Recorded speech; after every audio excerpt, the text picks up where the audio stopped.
I've reached my limit. I hate to ask, but can I crash at your place for a few days?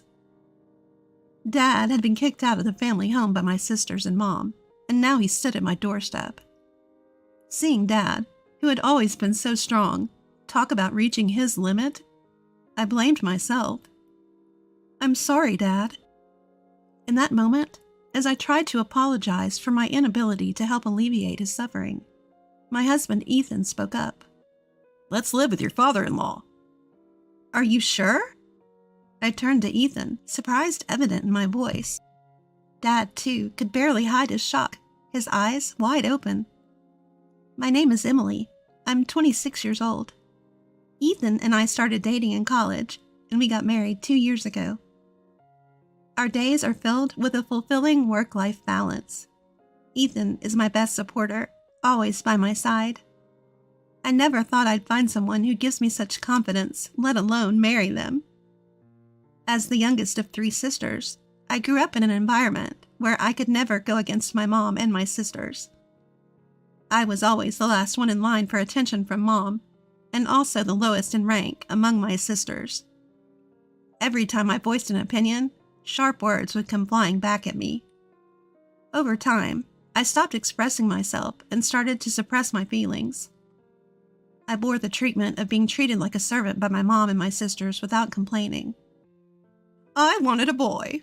When I found out you were another girl, I was so disgusted. Grace and Ashley are enough for girls. You're an unwanted child, and yet here you are in this house. If you want to stay here, you have to work." Mom often belittled me like this. Even if you tell me that, how many times have I swallowed my words, the ones I wanted to say back to her? By the time I entered elementary and middle school, I was in charge of most of the household chores, from preparing meals and doing laundry to getting the bath ready. People around me would praise me, saying, "That's impressive," or "You're so responsible." But I only found joy in that at first. "It's a given that you do all these things," Mom would say with no words of thanks or praise. Instead, I was constantly being reprimanded for my cooking or the way I folded the laundry. The one who kept me going through all this was Dad. Unlike Mom and my sisters, Dad loved me and respected me. As the only man in the family, Dad was not well liked by Mom and my sisters, and his power within the family was as low as mine. But he always stood up for me. "I'm sorry, Emily. You always have to put up with so much. If only we could all live in harmony." Dad would often hold me tight and say these things. Despite his early mornings and late nights for work, Dad would always spend his days off with me, fulfilling Mom and my sister's demands together. And he always listened to my feelings and accepted my words. But my mom and her cohorts didn't seem to like that. "There's no one to protect you today," they'd tell me, pushing more chores onto me. They'd hurl harsh words at Dad too, such as, "For a man, low income." And my sisters would follow their lead, laughing and saying, "Disgusting!" and "Don't open your mouth." So no matter how much Dad tried to be a pillar of support, I was becoming increasingly frail. Noticing my distress, Dad said something to me when I entered high school. "Emily, study as much as you can, then go to college. Leave this house and live on your own. You, Emily, have so many possibilities. There's no need to endure and stay in this house forever. I want you to live your life," my father urged me. At his words, I felt both elated and anxious. At the time, my eldest sister Grace, 6 years older than me, was attending a private university. Ashley, 4 years older, was at a vocational school. Mom would often ridicule Dad for his low income and tell me, "We're poor because he doesn't bring in money, so you should start working once you graduate from high school." Because of this, I believed our family was financially struggling. Despite that, I worried if Dad was pushing himself too hard, telling me to go to college and live on my own. But Dad insisted there's no need to worry about money. "I feel responsible for making you suffer so much. That's why I don't want you to endure any longer." Dad, This is a request from your father. You don't have to worry about anything. Just go to the university you want, study what you want. Find what you love to do. I want you to lead a happy life to make up for the hardship you've been through. I could feel his strong resolve as he gripped my shoulder, his eyes moist with tears. From then on, I devoted myself to the studies I had neglected. Juggling the overbearing instructions from my mom and sisters, I spent all my remaining time studying at my desk. My hard work paid off, and I was accepted into a university. Dad and I embraced each other, sharing the joy of my acceptance. I kept it a secret from Mom and my sisters until the last minute, only announcing my plans to go to college and live alone on the day I was moving. At that time, Grace had already moved out and was living on her own, leaving only Mom and Ashley at home, who showered me with shouts of rage. I endured their harsh words until the end, finally breaking free from them. I kept my new mobile phone, a gift from Dad, a secret, not telling them which university I was going to or where I was going to live. Though I stayed in touch with Dad, I started a life without any involvement with my mom or my sisters. But just because I escaped from them didn't mean my university life was smooth sailing. I wasn't used to speaking my mind, and as a timid person, I was somewhat invisible in my department, unable to make friends. Then, Ethan reached out to me. What do you think, Emily? I was surprised when Ethan, the bright and central figure of the group, spoke to me. I was already uncomfortable speaking in front of people, and being put on the spot by him left me speechless. But Ethan pressed me. You have thoughts, right? Share them. We won't know unless you say something. A person who is pushy and doesn't consider other people's feelings. I initially thought of Ethan as pushy and inconsiderate. But as time passed, I came to see the kindness in Ethan, how he respected people's opinions. Thanks to Ethan, I started to make friends. Before long, I found myself drawn to Ethan, and by our third year, our relationship had progressed to dating. When I started dating Ethan, Dad excitedly congratulated us. And when I found a job, when Ethan and I decided to move in together, and when we decided to get married, Dad celebrated my happiness as if it was his own. But I had always been worried about Dad. Since starting university, I hadn't been home and hadn't seen Dad even once. We stayed in touch, but I was still concerned. Dad was living at that place with Mom and the others. I had no doubt he was still enduring snide comments from Mom and Ashley, still spending his days under their domineering instructions. Dad, I'm happy today because of you. Back then, I was powerless and always needed your help. But things have changed. I'm working now and I'm married. I have someone who supports me. So now it's my turn to help you. Please let me know if you're in any trouble. When I announced my marriage, I told him that. Having learned the importance of expressing my feelings to others since being with Ethan, I was finally able to put into words what I had never been able to tell Dad before. Thank you. Dad replied that way, but until now, 2 years later, Dad never asked me for help. Furthermore, recently, I heard that Grace, who was supposed to be living alone, quit her job and returned to our parents' house. My worry for Dad had only increased. Then one day, the doorbell rang just as I was confiding in Ethan about how worried I was about Dad. December was almost over, and even though it wasn't even 4 p.m., it was already getting dark outside. We had no scheduled deliveries, so we were surprised when we looked at the screen of the intercom. The person shown by the camera was none other than Dad. I rushed to the front door and opened it. Seeing Dad for the first time in 8 years, his cheeks were hollowed out, and there was more white than black in his hair. He looked visibly unwell. I instinctively knew that his sudden visit without any notice wasn't for a casual reason. Dad, what's happened? Please come inside. It must be cold outside. Dad was wearing trousers and a long-sleeve shirt, even in December.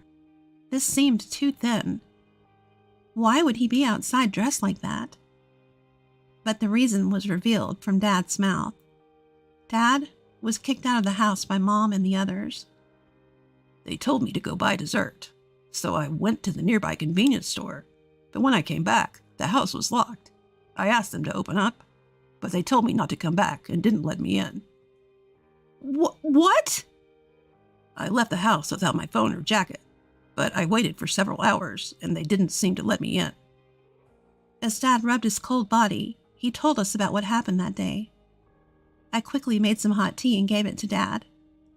Dad held the cup of tea with both hands to get warm and muttered softly, I might not be able to go back to that house again. Why? Ever since Grace came back, Mom and the others' attitude got even worse. I was feeling at my limits too, and then they did this to me. I don't even have the energy to go back. I think I should look for a monthly apartment and think about what to do in the future. I'm sorry, but could I stay here for a few days? I'll leave as soon as I find an apartment. I was worried, but I hadn't imagined it was this bad. Dad, who never complained before, was talking about his limits? I'm sorry, Dad.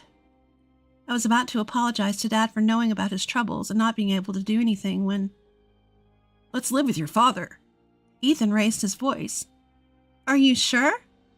I turned to my husband in surprise. Dad, too, unable to hide his surprise, opened his eyes wide. Sorry for being blunt, especially since we just met, but your father-in-law doesn't look too healthy. I think it would be best if we lived together to help him recover. Everything else can be figured out later, of course, only if he's okay with this. Ethan's suggestion left Dad and I with nothing but gratitude. And so, our new life as a trio began. Just a few days after Dad moved in, our doorbell rang again. All three of us were stunned by the figures displayed on the intercom screen. Mom and my sisters were standing there. Why here?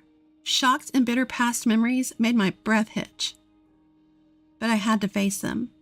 I didn't know what they would do next. In a panic, I opened the door. Wow, I didn't expect you to be living in such a fancy place. I thought you were scraping by in some rundown apartment. Hearing Mom's voice after such a long time, all I could feel was resentment. Why are you here? Your father's mobile had your address in it. I had no idea Emily even had a mobile phone. Why would you give him your contact info but not us? Are you honoring the wrong person? Just as before, Grace arrogantly looked down at me. After Mom's words, seeing her like this, Mom smiled satisfied and spoke again. Well, never mind. Is your father here? We're having some trouble without him.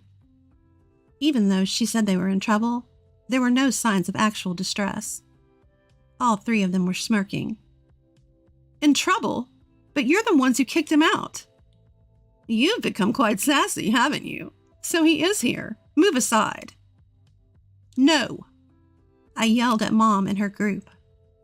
Mom's typical overbearing tone and her condescending remarks about me fueled my irritation.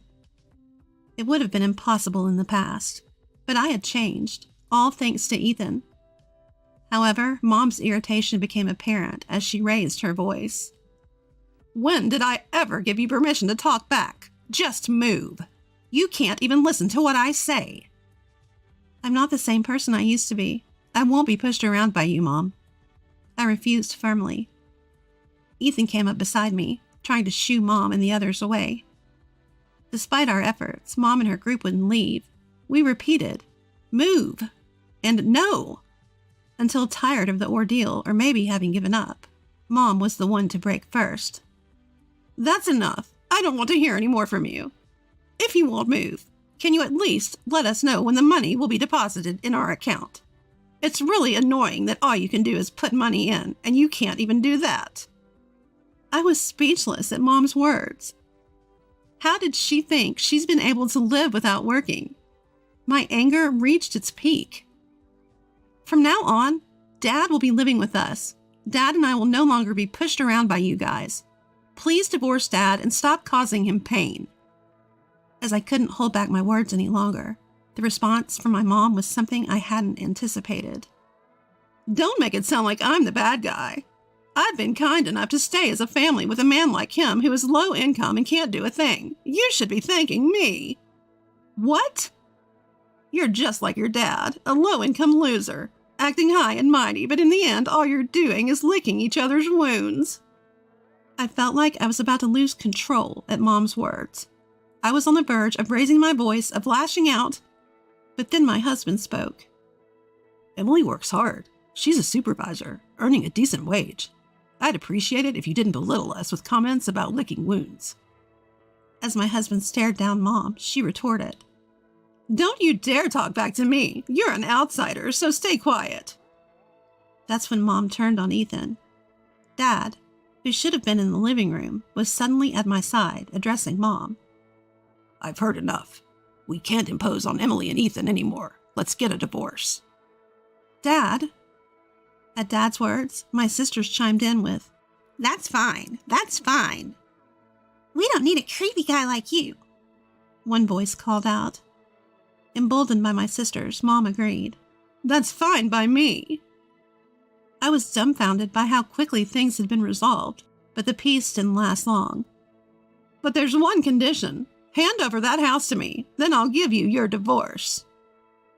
Mom laid out her demand. Just how greedy could this woman be? But Dad quickly agreed to Mom's demand. Dad, are you sure? I was shocked, but Dad turned to me and smiled. If that's all it takes to get a divorce, it's a small price to pay. He then turned back to Mom, his face serious. I'll do as you ask. Leave for today. I'll come over tomorrow. With that, Dad sent Mom and my sisters home. They continued to belittle me until the end, but I didn't care. I felt guilty for pushing a divorce and causing Dad to lose his home. But Dad patted my shoulder. It's not your fault, Emily. In fact, I'm glad you spoke up. The next day, Dad went back home one last time with the divorce papers. He made Mom fill out the divorce application, handled some paperwork, and packed his belongings. When Dad came back from our family home, he looked somehow lighter. It was sad to see the house go to Mom and my sisters, but if Dad felt relieved, I was okay with it. A few months later, Dad told me what had happened to Mom and my sisters. They had taken the family home as part of the divorce settlement and planned to live lavishly by selling it. However, the house was old. The location wasn't great. They couldn't sell the house or land for much, and demolition costs ate into the proceeds. In the end, they were left with almost nothing. Now, without a home or savings, Mom didn't work. Neither did Grace or Ashley have stable jobs. And with Dad gone, the same Dad they ridiculed for his low income status while they leaned on him for living expenses, the trio found themselves in dire straits. They tried seeking help, showed up at our house several times, but we never opened the door to them. Still, they refused to give up, causing commotion at the front porch. I finally had to tell them through the intercom, "If you make any more noise, I'll call the cops." That sent them packing. Now it seems they're barely managing, renting an apartment that's too cramped for 3. Even Mom, who never worked before, was seemingly forced to get a job. That's how desperate they were. Despite all the times they made fun of Dad and I as a trio, they now seem to be constantly bickering among themselves. They appear to be blaming each other for their current circumstances. People rarely change. With neither Dad nor me around anymore, the ones they used to ridicule, they can't help but find someone else to target. It seems they're destined to lead lives filled with both physical and emotional poverty. Meanwhile, our lives have taken the polar opposite trajectory. Despite all their mockery about Dad being low income, he had actually been trading stocks for years, amassing a fortune. We only learned about this after the divorce was finalized. Dad feared that if any information leaked out, the trio would try to seize his assets, so he had decided not to mention it until the divorce was over. That's probably why he didn't mind giving up the family home. Now we're living comfortably in a new house that Dad built with his wealth. He quit his job to focus on his stocks. My husband and I have jobs too, so we're not struggling financially. We support each other while each maintaining our own financial independence. We hope to build the loving family that we couldn't have when we were young, from here on out.